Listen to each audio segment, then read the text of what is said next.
as a result. What about the dreams that you have? For example, like things that you wanted, right? And then you dream about it. It's like happening, or you dream about stuff. It's like some kind of like a message or something like that. How you interpreted those things? Dreams? You mean like Yes, dreams at night? Yes. So dreams can be fragments, remnants of past lives. They can be unresolved emotions throughout the day, unresolved things from relationships. They can be symbolism, like archetypes, like Jungian and Freudian archetypes, meaning that like unconscious things in the collective consciousness. From the history of all mankind. There's so many things. So ultimately, it's about, again, exploration.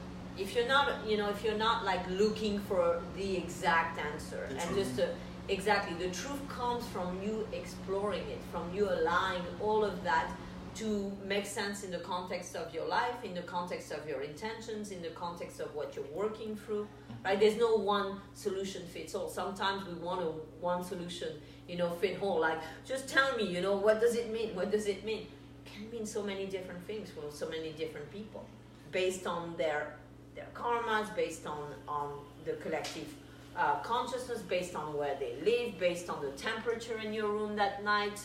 You know what I mean? Like, there's so many different things. So just being explorative in that process of what the dream, might mean and why it might be there in your life right now. And you'll have an indication based on what you're working through in that moment of what it might be supportive of in your life. And you can choose based on your intention. If you had an intention that was to make as much money as possible, then someone with that intention would look at that dream and they would pull something specific. If you had an intention that was to feel joy and gratitude on a daily basis, then you could look at that dream and pull something else that was different than that person. And by the way, as you're doing this, you might not realize it, that said, your guides are helping you. The things that are coming into your dreams also are sometimes given to you by guides for you to see.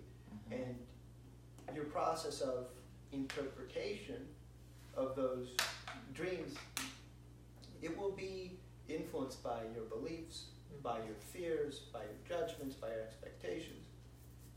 If you can recognize as many of those as possible and remove them from the process, then you can have a cleaner process of receiving the guidance that you're being given and of applying whatever valuable information there is in that dream to your life.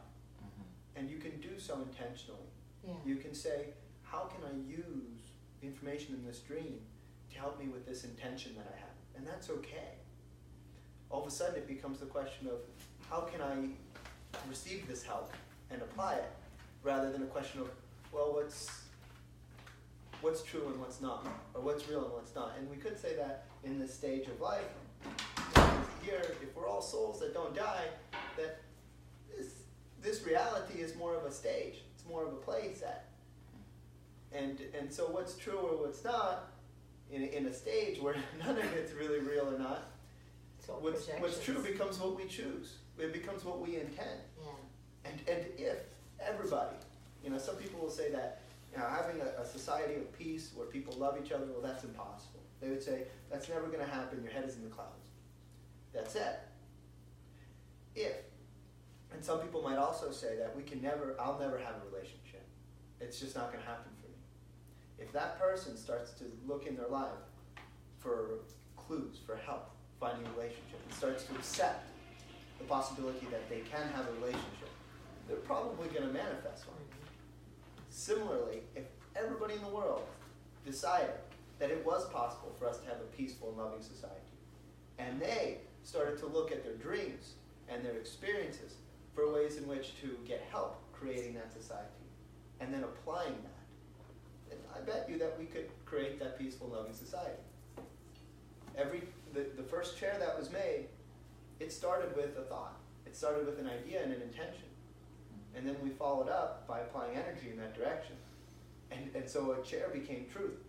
A chair became real. A chair became manifest.